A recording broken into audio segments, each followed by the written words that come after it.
¿Cómo se siente presenciar el momento en que una periodista que durante 30 años acorraló a todos, se encuentra por primera vez acorralada? Esa noche en Ciudad de México, Aristegui pensó que podría vencer a Milei en su propio terreno de juego. Pero cuando Milei comenzó a hablar, se dio cuenta de que los roles se habían invertido y que por primera vez en su carrera estaba en una situación difícil. Los estudios de CNN en español en Ciudad de México respiraban la tensión característica de las grandes entrevistas esa noche de mayo. Las cámaras estaban perfectamente posicionadas, la iluminación ajustada al milímetro, y el ambiente tenía esa solemnidad que acompaña a los programas que pueden cambiar el rumbo de una conversación continental. Pero más allá de la técnica impecable, lo que realmente electrizaba el ambiente era la presencia de dos figuras que representaban mundos completamente opuestos. Carmen Aristegui, la decana del periodismo mexicano con 3 décadas de experiencia acorralando a los más poderosos, y Javier Milei, el presidente argentino que había llegado al poder prometiendo romper con todo lo establecido.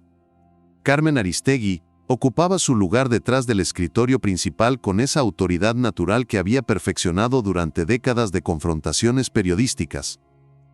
Su traje oscuro elegante, su mirada penetrante y esa postura que mezclaba profesionalismo con una intimidación sutil pero efectiva. No era solo una entrevistadora. Era la leyenda viviente del periodismo latinoamericano, la mujer que había hecho temblar a presidentes, desmantelado escándalos de corrupción y convertido su programa en el tribunal mediático más temido del continente. Frente a ella, Javier Milei revisaba discretamente unos apuntes con esa concentración meticulosa que caracterizaba sus apariciones más importantes.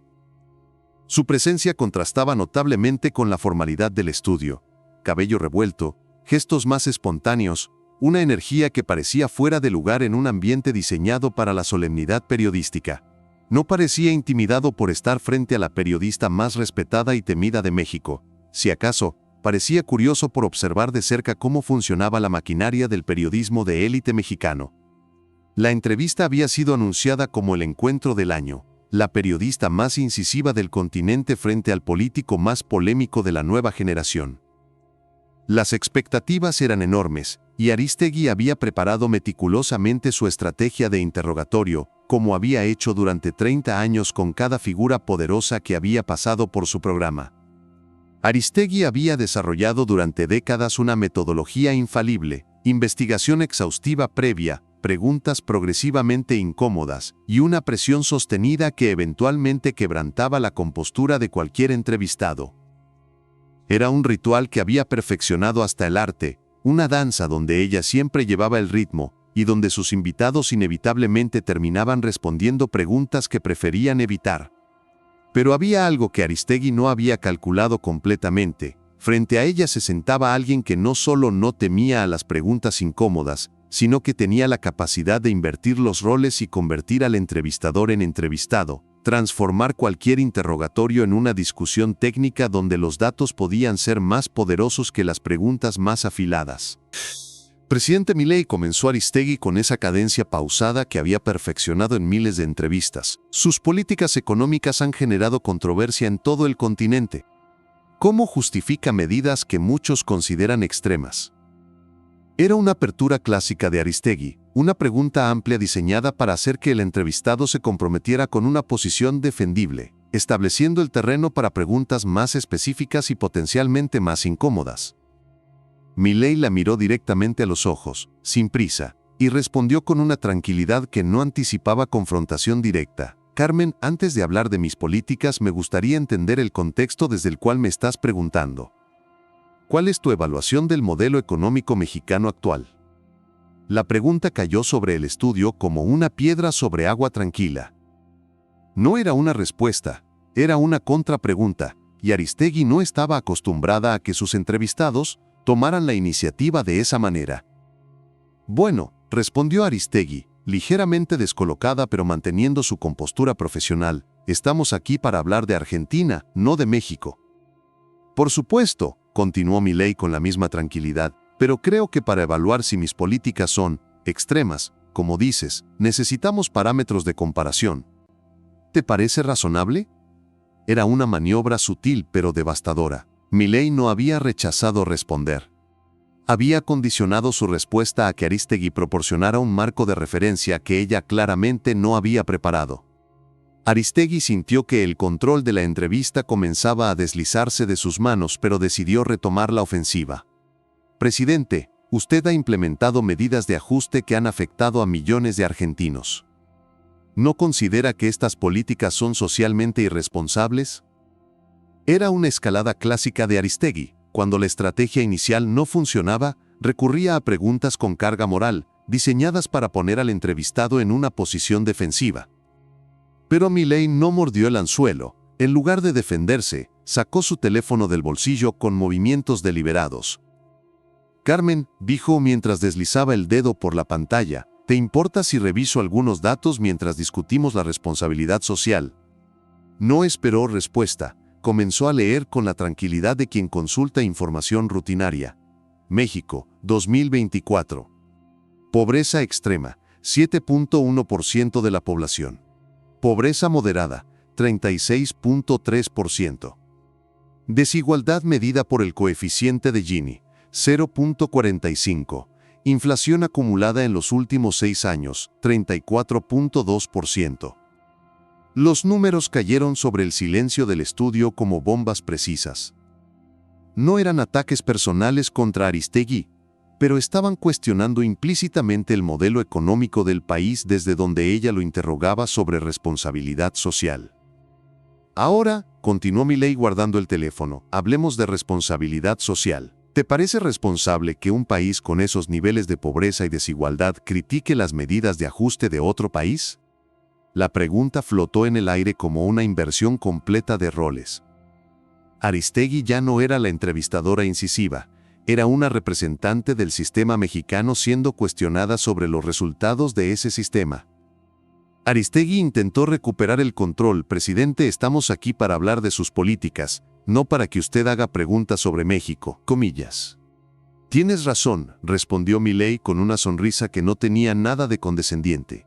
Pero el periodismo responsable requiere contexto, ¿no crees? Si vamos a discutir si mis políticas son extremas o irresponsables, necesitamos saber cuál es el estándar de comparación. Sacó nuevamente su teléfono, y Aristegui sintió una punzada de pánico al darse cuenta de que no podía predecir qué información vendría a continuación. Feminicidios en México, 2024 en 827 casos registrados oficialmente. Homicidios totales, 28.185. Desapariciones forzadas acumuladas, más de 110.000 personas. Cada cifra era un martillazo contra la autoridad moral desde la cual Aristegui había construido su carrera. ¿Cómo cuestionar la responsabilidad social de otro país cuando el propio tenía indicadores tan dramáticos? ¿Y sabes qué es lo más interesante, Carmen?, preguntó Milei cerrando el teléfono y mirándola directamente. Que durante décadas el periodismo mexicano ha denunciado estos problemas sin que cambien significativamente. ¿No te parece que tal vez el problema no son solo los políticos, sino también un sistema mediático que se ha vuelto cómplice de la perpetuación de estos indicadores? La pregunta cayó sobre Aristegui como una bomba nuclear. Por primera vez en 30 años de carrera, no era ella quien estaba haciendo la pregunta incómoda, la estaban haciendo a ella. Presidente, intentó Aristegui, pero su voz había perdido la autoridad habitual. Eso es una generalización injusta. Injusta, interrumpió Milei con gentileza, o incómoda, porque verás, Carmen, durante 30 años has entrevistado a presidentes mexicanos, has denunciado la corrupción, has expuesto escándalos, y sin embargo, los indicadores siguen empeorando. ¿No crees que tal vez es momento de preguntarse si el periodismo tradicional es parte del problema? Se dirigió directamente a las cámaras, pero sin dejar de incluir a Aristegui en su discurso. Señores televidentes, esta noche estamos presenciando algo muy revelador. Una de las periodistas más respetadas del continente me pregunta sobre responsabilidad social desde un país que tiene 110.000 desaparecidos. Me pregunta sobre medidas extremas desde un sistema que ha producido 28.000 homicidios al año. Regresó su atención a Aristegui, que permanecía visiblemente incómoda. Y la pregunta que yo me hago, Carmen, es, ¿Cuántas entrevistas más vas a hacer exponiendo problemas sin ofrecer soluciones? ¿Cuántos escándalos más vas a denunciar sin que cambie la realidad de los mexicanos? Aristegui intentó recuperar terreno. Mi trabajo es informar, no gobernar. Exacto, la interrumpió Milei con una sonrisa. Tu trabajo es informar, entonces informemos. ¿Cuánto gana un periodista de tu nivel en México? ¿Vives en las mismas condiciones que los mexicanos sobre cuya pobreza me preguntas? La pregunta personal fue como un puñetazo al estómago de Aristegui. Durante décadas había hecho preguntas sobre los privilegios de los poderosos, pero nunca había sido cuestionada sobre sus propios privilegios. Eso es irrelevante, tartamudeó Aristegui, claramente fuera de su zona de comodidad. ¿Irrelevante?, preguntó Milei con genuina curiosidad. ¿Por qué es irrelevante preguntarle a una periodista sobre su situación económica, pero es relevante preguntarle a un presidente sobre las suyas? ¿No hay un doble estándar ahí? El estudio se había llenado de una tensión palpable. Los técnicos se miraban entre sí. Los productores gesticulaban nerviosamente. Y Aristegui se encontraba por primera vez en décadas en una situación que no podía controlar. Presidente, intentó una última maniobra. Creo que está evadiendo mis preguntas. Al contrario, Carmen, respondió Milei con una calma que contrastaba dramáticamente con la agitación creciente de ella. Estoy contestando exactamente lo que me preguntas, pero con contexto. Me preguntas sobre responsabilidad social, y te estoy mostrando qué significa realmente la responsabilidad social. Me preguntas sobre políticas extremas, y te estoy enseñando qué son realmente las políticas extremas. Se inclinó ligeramente hacia adelante, adoptando la postura de quien va a hacer una revelación importante. Porque verás, una política extrema sería mantener durante décadas un sistema que produce 110.000 desaparecidos y llamarlo democracia. Una política extrema sería tener 28.000 homicidios al año y seguir debatiendo sobre ajustes económicos. Una política extrema sería tener un 43% de pobreza y preguntarle a otros países sobre responsabilidad social. Cada frase era una estocada precisa en el corazón de la autoridad moral con la que Aristegui había construido su carrera. Así que cuando me preguntas si mis políticas son extremas, continuó Milei, dirigiéndose tanto a Aristegui como a las cámaras, yo me pregunto, ¿extremo en comparación con qué? ¿Con un sistema que ha normalizado la violencia, la pobreza y la corrupción durante décadas? Aristegui ya no podía sostener la mirada de Milei. Su rostro había perdido toda la autoridad con la que había comenzado la entrevista, y su postura se había vuelto defensiva.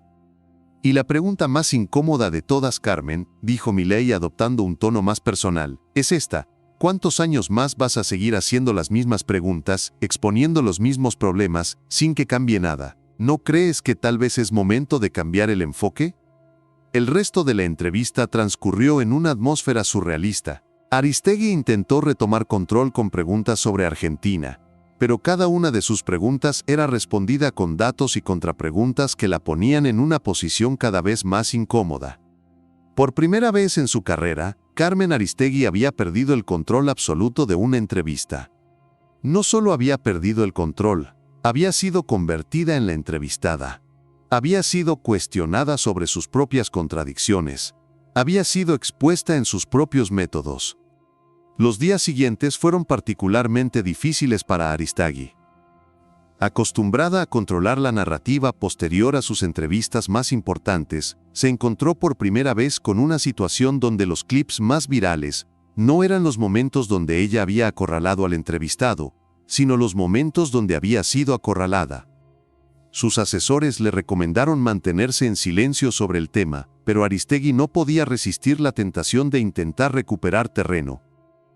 Durante varios días, publicó una serie de tweets cada vez más defensivos, justificando su metodología periodística y criticando lo que llamó las técnicas de evasión de Milei. Pero cada tuit generaba más preguntas sobre por qué había perdido el control de su propia entrevista, creando un efecto contrario al deseado. La situación se volvió aún más embarazosa cuando varios colegas periodistas comenzaron a analizar públicamente los métodos que Aristegui había usado durante décadas. El diario Reforma publicó un artículo titulado «El fin de la era Aristegui», donde cuestionaban si su estilo de periodismo de confrontación seguía siendo efectivo en la era de los políticos preparados con datos en tiempo real.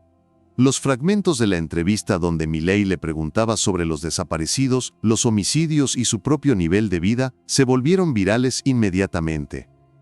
Pero más dañino que la viralización fue la imposibilidad de Aristegui para rebatir las cifras que Milei había presentado. Cada estadística era verificable, cada fuente era oficial, cada afirmación podía ser confirmada por cualquiera con acceso a Internet. Dentro del círculo íntimo de Aristegui, el impacto fue igualmente devastador. Varios de sus colaboradores más cercanos comenzaron a cuestionar privadamente el modelo de entrevista que habían perfeccionado durante años. Si Milei había podido invertir tan fácilmente los roles de una entrevista, ¿qué otros políticos podrían usar las mismas técnicas? Por primera vez en décadas, Carmen Aristegui se encontraba siendo analizada, criticada y cuestionada por la misma audiencia que tradicionalmente la había apoyado. Los comentarios en redes sociales se dividían entre quienes defendían su trayectoria y quienes cuestionaban si realmente había perdido su toque mágico. La crisis se profundizó cuando una encuesta del periódico El Universal mostró que el 54% de los mexicanos consideraba que Milei había ganado la entrevista, mientras que solo el 31% creía que Aristegui había mantenido el control. Para una periodista acostumbrada a dominar cada encuentro mediático, estos números representaban un golpe devastador a su reputación profesional. Los medios internacionales no tardaron en hacerse eco. El día que Carmen Aristegui perdió una entrevista, titularon algunos. Cuando el entrevistado se convirtió en entrevistador, escribieron otros. Las redes sociales se llenaron de análisis sobre cómo un político había logrado hacer algo que parecía imposible: incomodar a la periodista más incisiva de México. El impacto se extendió más allá de México. En Colombia, periodistas como María Jimena Duzán comenzaron a cuestionar públicamente si el modelo de periodismo de confrontación seguía siendo efectivo. En Argentina, conductores como Jorge Lanata analizaron en sus programas las técnicas que Milei había usado para voltear la entrevista. En España, el programa La Sexta Noche dedicó un segmento completo a analizar lo que llamaron el efecto Milei en el periodismo latinoamericano. Expertos en comunicación política debatieron si lo que habían presenciado era una evolución natural del periodismo político o una manipulación sofisticada de las técnicas tradicionales de entrevista. Pero el impacto más profundo no fue mediático, sino profesional. En los círculos periodísticos mexicanos, la entrevista se convirtió en un caso de estudio sobre los límites del periodismo de confrontación. ¿Era posible que el modelo de periodismo que Aristegui había perfeccionado durante décadas hubiera llegado a sus límites? Las escuelas de periodismo del país comenzaron a incluir el caso Aristegui-Milei en sus currículos como ejemplo de cómo los entrevistados del siglo XXI requerían estrategias diferentes a las que habían funcionado en décadas anteriores. Los estudiantes analizaban minuto por minuto cómo Milei había logrado invertir los roles y qué podían aprender tanto de sus técnicas como de los errores de preparación de Aristegui. 6 meses después del enfrentamiento, cuando un colega le preguntó a Aristegui sobre su impresión de aquella entrevista, su respuesta fue inusualmente breve: a veces, las preguntas más difíciles son las que nos hacen a nosotros. Un año después, Aristegui había modificado sutilmente su estilo de entrevista. Sin abandonar su incisividad característica, había comenzado a incluir más contexto en sus preguntas, más datos comparativos, más elementos que demostraran que ella también había hecho la tarea previa sobre los temas que abordaba. Los analistas de medios notaron este cambio y lo interpretaron como una evolución significativa en el periodismo mexicano. Por primera vez en décadas, incluso los periodistas más experimentados habían aprendido que en la era de la información instantánea, no bastaba con hacer preguntas, había que estar preparado para responderlas también.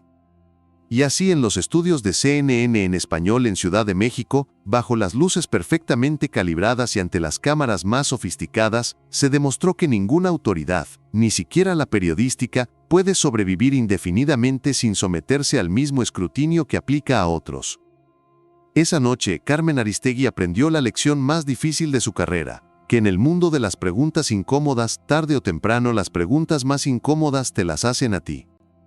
Y que cuando el periodismo se encuentra con alguien que domina mejor los datos que las narrativas, hasta la periodista más experimentada puede encontrarse en el lado equivocado del micrófono.